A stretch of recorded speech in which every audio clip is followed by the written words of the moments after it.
ಸಂಸತ್ತಿನ ವಿಶೇಷ ಅಧಿವೇಶನ ಕರೆಯಿರಿ, ಪ್ರಧಾನಿ ನರೇಂದ್ರ ಮೋದಿಗೆ ಪತ್ರ. ಕಾಂಗ್ರೆಸ್ ಅಧ್ಯಕ್ಷ ಮಲ್ಲಿಕಾರ್ಜುನ ಖರ್ಗೆ ಪತ್ರ. ಸಂಸತ್ತಿನ ವಿಶೇಷ ಅಧಿವೇಶನ ಕರೆಯಿರಿ, ಪ್ರಧಾನಿ ನರೇಂದ್ರ ಮೋದಿಗೆ ಪತ್ರ ಬರೆಯಲಾಗಿದೆ. ಕಾಂಗ್ರೆಸ್ ಅಧ್ಯಕ್ಷ ಮಲ್ಲಿಕಾರ್ಜುನ ಖರ್ಗೆ ಪತ್ರ. ರಾಜ್ಯಸಭೆಯಲ್ಲಿ ವಿಪಕ್ಷ ನಾಯಕರೂ ಆಗಿರುವಂತಹ ಎಐಸಿಸಿ ಅಧ್ಯಕ್ಷ ಮಲ್ಲಿಕಾರ್ಜುನ ಖರ್ಗೆ ಪಹಲ್ಗಾಮ್ ದಾಳಿ ಹೊತ್ತಲ್ಲಿ ಒಗ್ಗಟ್ಟು ಪ್ರದರ್ಶನ ಅತ್ಯಗತ್ಯ, ಅನಿವಾರ್ಯ. ಆದಷ್ಟು ಶೀಘ್ರ ಸಂಸತ್ತಿನ ವಿಶೇಷ ಅಧಿವೇಶನ ಕರೆಯಿರಿ. ದಾಳಿಯ ವಿರುದ್ಧ ನಮ್ಮ ಒಗ್ಗಟ್ಟಿನ ಪ್ರದರ್ಶನವಾಗಲಿದೆ. ಇದೇ ಸಂದರ್ಭದಲ್ಲಿ ಪ್ರಧಾನಿ ಮೋದಿಗೆ ಬರೆದ ಪತ್ರದಲ್ಲಿ ಖರ್ಗೆ ಅಭಿಪ್ರಾಯ, ಒಗ್ಗಟ್ಟಿನ ಪ್ರದರ್ಶನ ಸರಿ, ಒಗ್ಗಟ್ಟಿನ ಪ್ರದರ್ಶನ ಬೇಕೇ ಬೇಕು.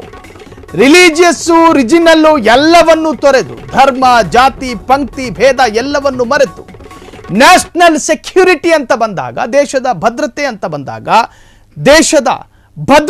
ಬಂದಾಗ ಪಕ್ಷಾತೀತವಾಗಿ ಒಗ್ಗಟ್ಟು ಪ್ರದರ್ಶನ ಮಾಡಬೇಕು, ಸರಿ. ಆದರೆ ಪಹಲ್ಗಾಮ್ ಉಗ್ರರ ಅಟ್ಟಹಾಸದ ಸಂದರ್ಭದಲ್ಲಿ ಎಲೆಕ್ಷನ್ ರ್ಯಾಲಿಯಲ್ಲಿ ಪಾಲ್ಗೊಳ್ಳೋದು ಎಷ್ಟು ಅಕ್ಷಮ್ಯವೋ, ಸಿದ್ದರಾಮಯ್ಯನವರು ಕೂಡ ಹಗುರವಾಗಿ ಸ್ಟೇಟ್ಮೆಂಟ್ ಕೊಡೋದು ಅಷ್ಟೇ ಅಕ್ಷಮ್ಯ.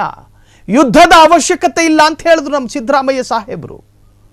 ಇನ್ನು ಪಹಲ್ಗಾಮ್ನಲ್ಲಿ ಉಗ್ರರ ಅಟ್ಟಹಾಸದ ಹೊಸ್ತಿಲಲ್ಲೇ ಅಲ್ಲೆಲ್ಲೋ ರಾಜಕೀಯ ರ್ಯಾಲಿಗೆ ಸೇರ್ಕೊಂಡು ನಮ್ಮ ಪ್ರಧಾನಿ, ಇವೆರಡೂ ಕೂಡ ಒಂದೇ ತರಹದಾಗಿ, ಒಂದೇ ತೆರನಾಗಿ ಕಾಣ್ತಾ ಇದೆ. ಹಾಗಾಗಿ ಒಗ್ಗಟ್ಟು ಪ್ರದರ್ಶನ ಅದು ಅತ್ಯಗತ್ಯ ಮತ್ತು ಅನಿವಾರ್ಯ. ಪಕ್ಷಾತೀತವಾಗಿ, ಧರ್ಮಾತೀತವಾಗಿ, ಜಾತ್ಯಾತೀತವಾಗಿ ಎಲ್ಲರೂ ಒಗ್ಗಟ್ಟಾಗಿ ನಮ್ಮ ಶಕ್ತಿಯನ್ನು ಪ್ರದರ್ಶನ ಮಾಡಬೇಕು. ನಮ್ಮ ಮನೆಯಲ್ಲೇ ನಾಲ್ಕಾರು ಬಿರುಕುಗಳು, ನಮ್ಮ ದೌರ್ಬಲ್ಯಗಳನ್ನು ತೋರಿಸುವಂತಹದ್ದು ಯುದ್ಧ ಕಾಲದಲ್ಲಿ ಅಷ್ಟೊಂದು ಸೂಕ್ತ ಅಲ್ಲ.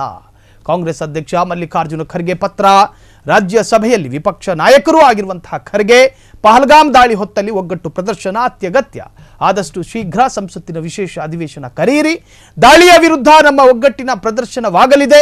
ಪ್ರಧಾನಿ ಮೋದಿಗೆ ಬರೆದ ಎಐಸಿಸಿ ಅಧ್ಯಕ್ಷ ಮಲ್ಲಿಕಾರ್ಜುನ ಖರ್ಗೆ ಪತ್ರದಲ್ಲಿ ಖರ್ಗೆ ಅಭಿಪ್ರಾಯವನ್ನು ವ್ಯಕ್ತಪಡಿಸಿದ್ದಾರೆ. ಇನ್ನು ರಾಹುಲ್ ಗಾಂಧಿಯಿಂದಲೂ ಕೂಡ ಪಿಎಂ ಮೋದಿಗೆ ಪತ್ರ ಬರೆಯಲಾಗಿದೆ ಎಂದು ಹೇಳಲಾಗ್ತಾ ಇದೆ.